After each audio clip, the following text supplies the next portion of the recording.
Kamis 8 Oktober 2020. Demonstrasi menolak Undang-Undang Cipta Kerja terjadi serempak di banyak kota di Indonesia. Di Jakarta, demonstrasi berujung ricuh. Sejumlah fasilitas umum dirusak. Jalan Tamrin hingga Sudirman, lokasi kumpul massa jadi sorotan utama.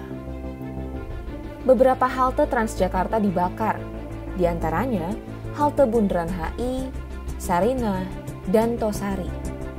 Para demonstran dikritik, bahkan dituduh sebagai pelaku perusakan. Benarkah para demonstran yang membakar halte di Sarinah?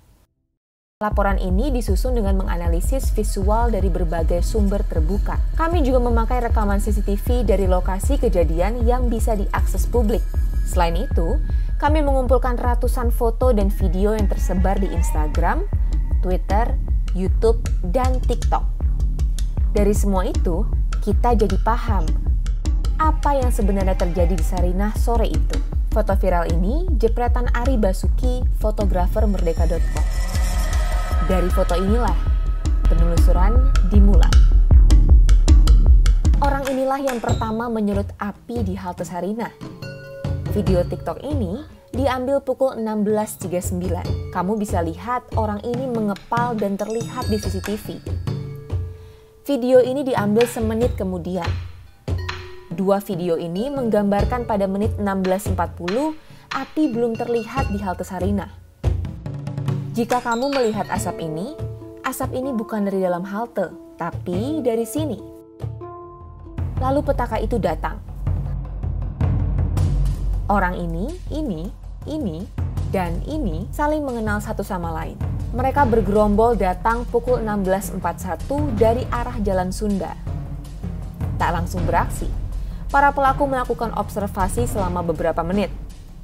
Mulai dari memotret, mondar-mandir, hingga mengetik di handphone, entah berkomunikasi dengan siapa. Menit 16.45, pelaku mendekat ke halte Sarinah.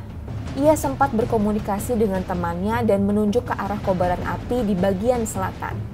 Si pelaku maju sebentar, lalu kembali membawa traffic cone. Ia membakar cone itu sampai menyala dan membawanya ke halte. Tapi api keburu padam dan ia balik lagi ke kobaran api. Ia mencoba mencari bahan penyulut api lain, lalu menemukan apa yang dicari. Spanduk itu lalu ia bakar. Dengan api yang masih menyala, ia membawa spanduk itu ke halte pada menit 16.52. Ia kembali lagi ke titik kobaran api dan meminta salah satu temannya untuk membawa spanduk ke halte. Dia kembali ke titik api membawa spanduk, sempat mengambil kardus, lalu membakarnya bersama teman-temannya. Pada momen di menit 16.53 ini, kita bisa melihat tujuan pelaku datang ke lokasi memang bukan untuk berdemonstrasi, tetapi membakar halte. Di saat massa berlari menuju perempatan Sarinah menerobos barikade polisi, si pelaku dengan santai tetap fokus mencari api untuk membakar halte. Cukup lama di sana, ia lalu kembali lagi ke halte pada menit 16.57. Ia kembali ke titik api pada menit 16.59. Lalu kembali ke halte membawa penyulut api yang lebih besar. Kali ini, ia diikuti oleh teman yang berbeda. Menit 17.01, pelaku sempat berbalik badan setelah membakar halte. Ia lalu mondar-mandir, berhenti sejenak memegang handphone, lalu kembali ke halte. 17.04, ia keluar dari halte, memantau ke arah barikade polisi, dan kembali mengambil api. Di situ ia terlihat mengobrol dengan kawan-kawannya. Ia kembali ke halte pada 17.05. 3 menit kemudian, pelaku terekam sedang membakar halte bagian selatan. Ini adalah kobaran api pertama di dalam halte. Video ini memperlihatkan bahwa tak ada titik api selain di bagian selatan halte. Video ini diambil pada 17.12. Terlihat dari orang ini dan ini yang tampak di CCTV. Di rekaman, terlihat api semakin membesar. Video ini diambil 3 menit kemudian. 17.18, pelaku menjauh dari halte dan duduk di pertigaan Jalan Sunda, lalu kembali membakar halte. Video ini diambil pukul 17.20. Terlihat dari sekelompok orang ini yang juga muncul di CCTV. Dari video ini terlihat pelaku mulai merusak sisi utara halte. Video ini diambil 17.22, terlihat dari orang ini muncul di CCTV. Ini adalah momen yang terekam dalam foto viral di media sosial.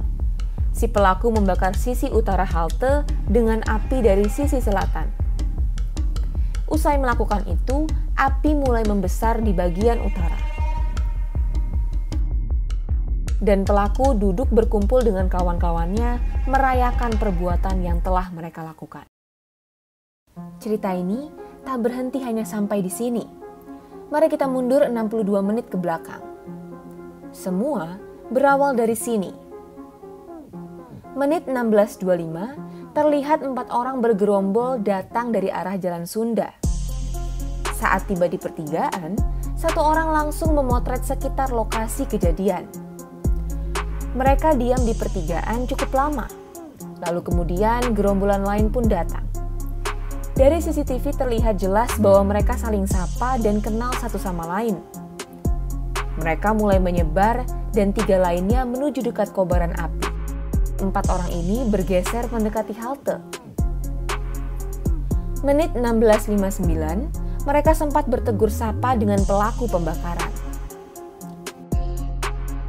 1 orang lainnya lalu bergeser kembali ke pertigaan. Dan mereka kembali berkumpul di tengah jalan. Sempat maju, saat polisi memukul mundur massa, mereka berlari ke arah Jalan Sunda. 10 menit kemudian, mereka kembali datang. Salah satu dari keempat orang ini tiba-tiba membawa kardus menuju halte. Ia terlihat di foto ini. Setelah itu, 4 orang ini tak beranjak kemana-mana. Mereka memantau aksi teman-teman mereka dari pertigaan. Beberapa foto dan video yang kami kumpulkan menampilkan wajah yang bisa diidentifikasi polisi. Di antaranya, ini, dan ini. Gerombolan para pelaku pembakar halte ini sekilas terekam dalam live streaming Tempo. Termasuk si pelaku utama, ini. Dengan machine learning berbasis TensorFlow, kita bisa sedikit memperjelas wajah si pelaku utama dan teman-temannya. Hasilnya seperti ini. 12 Oktober lalu, Polda Metro Jaya sempat merilis para tersangka pembakaran halte. Dari 4 tersangka yang ditampilkan, tak ada yang mirip dengan sosok yang kami temukan. Kami mengkonfirmasi temuan kami ini ke Polda Metro Jaya. Kami juga sempat menunjukkan foto-foto yang kami miliki kepada Kabid Humas Polda Metro, Kombes Yusri Yunus. Ia menyebut polisi memang belum berhasil menangkap pelaku pembakar halte yang fotonya viral di media sosial. Yusri enggan berbicara lebih lanjut soal itu. Oke, silakan. Soal pelaku yang dipoto viral, Bang. Foto viral. Oh, itu baru bilang jangan foto viral, kalau udah tanya Pak Viral. Polda berjanji akan mengembangkan kasus ini dan tak menutup kemungkinan pelaku-pelaku lain akan ditangkap. Jadi pertanyaan sekarang, apakah masih ada pelaku-pelaku lain? Masih ada, ini masih dilakukan penyelidikan. Kami berdasarkan fakta dan bukti, minimal 2 alat bukti yang cukup untuk bisa menahan mereka semuanya. Kita masih melakukan pengejaran. Ya, nanti kita tunggu hasilnya seperti apa.